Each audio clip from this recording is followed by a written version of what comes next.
안녕하세요. 화성에서 온 유미영입니다. 내가 하는 것이 곧 첫발일 것이다 라고 그런 마음으로 참여해 주셨으면 감사하겠습니다.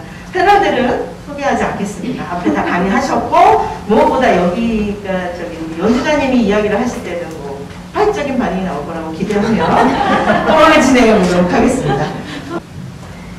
그냥 직업적으로 예술인 이렇게 얘기를 한다면 그냥 저는 다른 직업들이 굉장히 많은 거잖아요. 누군가는 요리를 하고 누군가는 집을 짓고 누군가는 뭐 이런 식으로 그냥 저는 그렇게 생각을 해요. 여러 많은 직업 중에 그 예술 분야라고 이야기하는 그 분야의 업종에 종사하는 사람들, 그게 예술인이니까 두 명이 다른 부분은 있겠죠.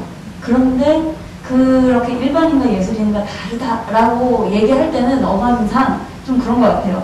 전문적으로 예술을 전공해가지고 뭔가 제가 자료에 살짝 넣어놨었는데 흔히 얘기하는 뭔가 고급 예술 뭐 이렇게 표현되어지는, 그래서 나하고 뭔가 차원이 다른 뭔가를 하는 사람이라는 그런 생각을 하는 것 같아요. 근데 저는 문화나 예술이 고급지고 저급지고 이런 게 저는 없다고 생각을 해요. 고급과 저급이라는 구분을 누가 왜 어떻게 할 수 있을까요? 그리고 뭐 꼭 전공자만이 예술인인가? 저는 그것도 아니라고 생각을 해요. 저는 아까 얘기했듯이 연극을 전공한 사람은 아니죠. 근데 그걸 좋아서 시작을 했지만, 좋아서 시작했다고 해서 그리고 그 활동이 다른 업하고 비교해서 그냥 배고파도 그냥 네가 좋아서 하는 거니까 당연히 그렇게 하는 게 맞아라고 말할 수도 없다라는 거죠. 그러니까 그런 부분이고, 뭐 생활예술이라든지 뭐 이런 부분에 있어서도 같이 만들어가는 과정에서 서로 만날 수 있는 지점이 더 확대돼야 되는 게 맞는 것 같아요. 그리고 그 저변이 확대돼야 우리 삶 속에 같이 있는 거구나, 그리고 저 사람은 저걸 자기 업을 하고 있는 사람이구나, 이렇게 받아들여지는 게 좀 더 편해지지 않을까.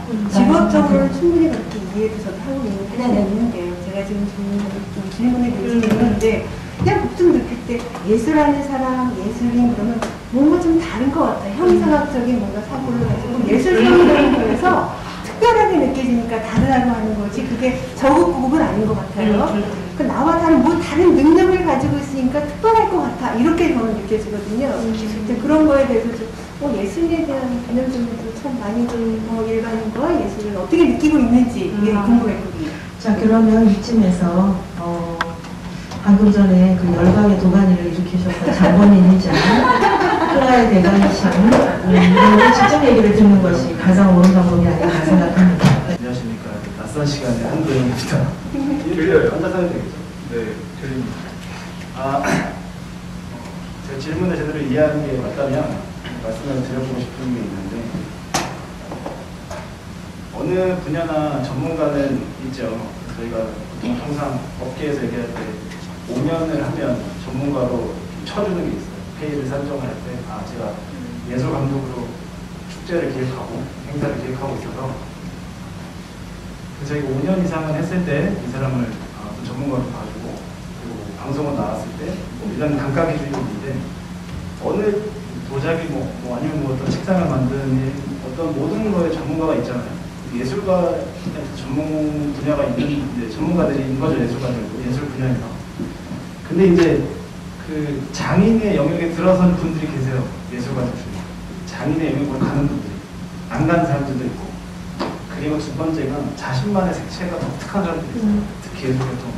근데 우리가 이걸 만들 때 자신만의 색깔이 독특하면 안 돼요. 큰일 나요. 갑자기 사장이 이걸 만들려고 그랬는데 자신만의 색깔로 이거를 탁 뚜껑을 이렇게 만들고 하면은 큰일 나는 거죠. 그래서 이런 데서는 엄청난 전문 기술이 필요하지만 눈에 띌 수 없는 거죠. 근데 예술은 장인의 영역을 들어간 사람들이에요. 이 사람들은 진짜 다른 사람들이니까, 이런 태생적으로 태어난 사람들만 그 영역에 들어갈 수가 있어요. 장인의 영역에. 그리고 자신만의 색깔을 갖고 있는 사람도 태어나야 돼요. 사실 그렇게 그냥 이렇게 막 색깔이 튀어나오는데 여기 회사에 들어가면 돌아버릴 거야. 이대로 만드는 거를 자기가 참지 못하고. 근데 저희가 그런 사람들을 보게 돼요. 왜냐면 그런 사람들이 성공을 하고 뜨거든요. 그러면 사람들의 인식은 아, 예술가들은 이렇구나라고 되는 거예요. 사실 그냥 그런 두 가지의 부류 예술가를 빼면 굉장히 목마르요. 그냥 똑같아요. 엄마한테 지원이 많이 되지 않나. 행정을 잘 보시는 몇 대리는 지원이 너무 잘 되고, 또 그런 장인들은 이거 못해요. 지원 못해요. 서울에 절대 못 써요.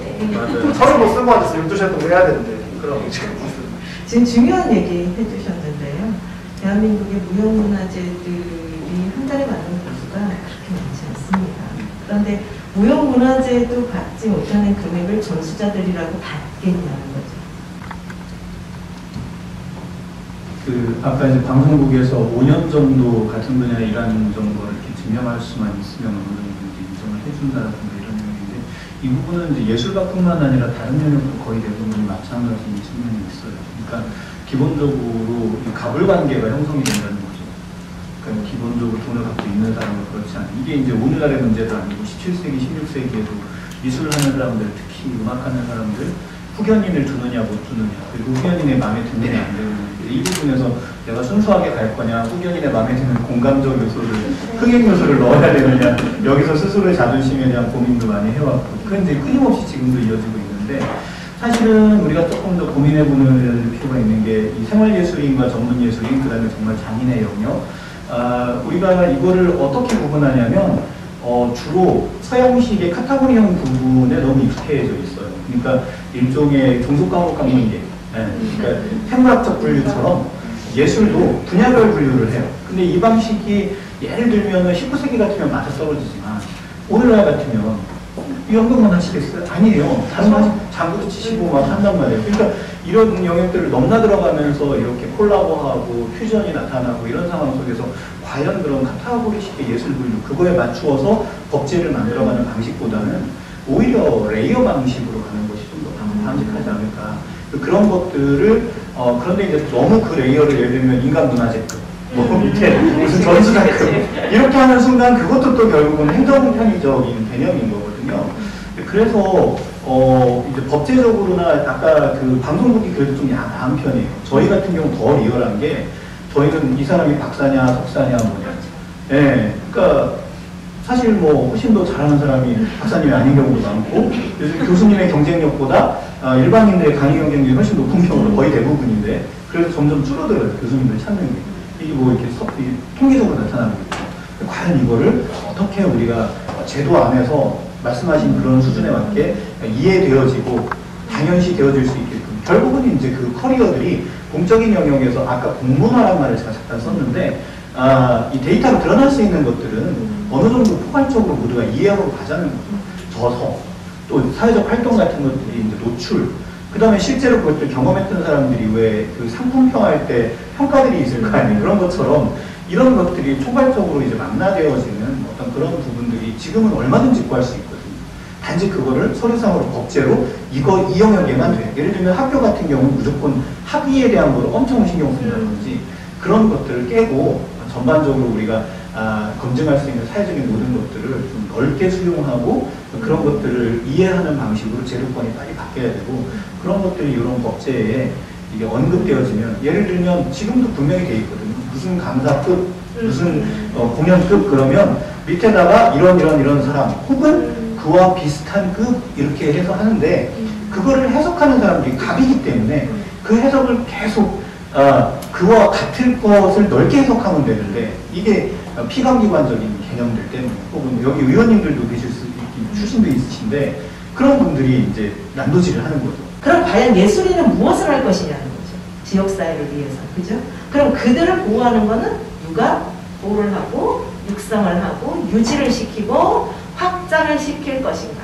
결국은 참 웃기는 얘기지만 충청남도가 충청도의 예술인들을 돈으로 사랑하셔야 한다는 얘기죠. 문화예술과 관광체육과 분리할 수 없는 건가요? 이런 질문이 있고요. 그 다음에 생활예술의 확산의 정책화, 이런 말들도 있습니다. 그럼 과연 생활예술은 꼭 클라리넷을 불러야 할까요? 과연 이 악기를 어떻게 부르는 거야? 그래서 사실은 저 넉넉히 보고 있었거든요. 아까 박수를 칠 수 없을 만큼. 그러면 우리가 말하는 도대체 이 문화예술과 생활예술의 갭은 또 얼마나 있는 거야? 그죠? 그래서 우리는 무엇을 할까요? 나는 뭘 할 수 있을까요? 이거를 끊임없이 고민하셔야 된다는 거죠. 이거는 정책들의 이야기니까요. 이 부분, 문화예술과 관광체육과 분리할 수 없는 건가요? 생활예술의 확산의 정책화. 이건 정책에 대한 이야기여서 제가 같이 못 봤는데, 예산은 곧 정책. 예산은 어떻게 확보할 수 있을까요? 혹시 여기 계신 분 중에 패널이 아니더라도 이 부분에 관련돼서 이야기를 해주실 수 있는 분이 계신가요? 잠깐. 예. 아유, 감사합니다. 이제 문화예술, 체육, 분리 이런 거는 이제 교회 각 이제 분야별 조직도가 있기 때문에 그거는 저희들이 이제 거론하는 게 아닌 것 같고요. 당연히 이제 국민 아니면 또 교민 이렇게 이제 그 한 사람으로서 생각할 때 문화예술하고 체육하고 치는 게 이상하지 않나? 이런 생각 때문에 아마 이런 질문도 나온 거잖아요. 그런데 이제 지금은 아마도 이제 모든 게 융복합이다 보니까 그게 다시 다 같이 연계성을 생각해서 아마 문화, 체육, 예술, 그러니까 이것이 다 같이 묶어지지 않았나 보다 이런 생각이 드는 것 같고요. 지금 예산 문제 같은 거는 이제 예술 하시는 분들의 특성상 보면 저는 이제 예술 안 합니다. 저는 생활 예술을 하거든요. 노래도 하고 뭐 색소폰도 불고 뭐 이런 건 해요. 그런데 그냥 이제 보통의 사람으로 이제 보는 관점에서 봤을 때 그 예술 하시는 사람들이 과연 예산 확보를 할 수 있는 사람들하고의 교류를 잘 하시나 소통을 하시나 그걸 한번 좀 퀘스천 마크예요. 왜냐하면 어쨌거나 이제 의원님이 계시던 또 이제 그 지자체 장님이 계시든 그 이제 의사결정 하시는 그 지에 계시는 분들이 예산을 책정하고 만들고 하는데 그분들이 알아야 되잖아요. 알아야지 뭘 도와주든지 뭐 할 건데 그 예술 하시는 분들이 진심으로 이렇게 터놓고 그분들과 얘기하면서 우리의 예산이 이렇다. 뭐 이렇게 하는데 이런 거 좀 도와줬으면 좋겠다라고 하면서 접근을 하나요? 그런 게 봤을 때는 그 갖고 계시는 우리가 여기 있는 사회적 약자들은 대체적으로 큰 목소리를 내지 못하고 그런 것들에 익숙해있지 못한 거죠. 그러니까 지금 현재 상태의 관성이라면 우리 박사님께서 말씀해 주신 게 거의 정확한데 문제는 그렇게 해버리면 이 대상들 우리가 정부가 행정 서비스를 해야 되는 대상들별로 봤을 때에는 사실은 항상 처질 수밖에 없는 거죠. 근데 그런 걸 커버하기 위해서 예를 들면 문화재단이라든가 약한 시민들을 위해서 시민재단이라든가 이런 것들이 이제 만들어지는 건데 문화재단이 예를 들면 만들어지면은 꼭 이게 시민들을 위한 그러니까 지역 안에 있는 문화예술인들을 지원하고 막 띄워주고 이렇게 해주기 위한 재단이라기보다는 그들을 재단하죠. 관리하고. 이게 이제 왜 그러냐면 돈수를 쥐고 있는 분들이 공무원이고 그러니까 결국은 제2의 그 제3지대를 하나 만들어서 지원을 해주게끔 해주기 위한 지원기관들이 지원기관이 아닌 재단기관이 되고 그리고 또 그걸 또 방지하기 위해 또 무언가를 만들어도 지역 안에 예를 들면 예술활동가를 지원하기 위한 무슨 뭐 마을상 문화사무장제라든가 이런 것들 충남도로 고민했었거든요. 근데 이런 것들을 해도 또 잘립니다. 왜냐하면 거기는 돈이 이렇게 힘 있는 사람들이 별로 없거든요. 그러니까 이제 이런 낙순환이 생기는데 사실 그분이 사실 약자이기 때문에 오히려 환경, 아까 여성, 예술, 문화 이런 분야야말로 정부가 그러려고 있는 거잖아요. 공공의 퍼블릭한 역할들이기 때문에 그런 약한 부분에 균형을 맞추려고 있는 게 정부지. 그럼 기업하고 무슨 차이가 있습니까? 이런 부분들을 자꾸 힘을 키워서 조직화하고 목소리를 내야죠. 앞으로라도. 늦게 가더라도. 네네. 그 프랑스의 업무 시간 자체가 일하는 시간만큼인가요? 아니에요. 준비 시간까지 다 줘야죠. 그래서 그 사람들은 출근 시간이 짧은 거예요. 그 말 그대로 공공재, 내가 공공재를 만드는 공무원이야? 뭐 이런 생각을 하거든요. 근데 그 부분에 있어서는 분명히 예술이 하는 공익적 가치라는 거는 분명히 있지만 그리고 그것 때문에 이제 사업 계획서 내가 어쩌라 저쩌라 죽으라고 서류 못하는데 죽으라고 해서 간신히 해가지고 사업을 하려면 또 죽어날 것 같고 막 이런 과정들인데 충남에서 예술인 지원센터 만들면서 행정적 지원 절차에 대해서 간소화하기 위한 노력을 하겠다라는 대답은 했습니다. 아직 만들어지지 않았기 때문에 지켜보는 겁니다. 소위 말하는 보조 넷이라고 표현하는 민간단체 보조 관련된 부분들에 대한 제안들이 올해 5월달인가 행정부에 있는 지침이 조금 바뀌었어요. 그래서 아까 얘기한 충남도의 그 긍정적인 표현이 있죠. 이런 것들하고 좀 연동만 하고 지자체장이 조금 의지만 있으면 일부는 그게 좀 가능한 있습니다. 변하지 않는 진리는 우린 반드시 변한다는 거죠.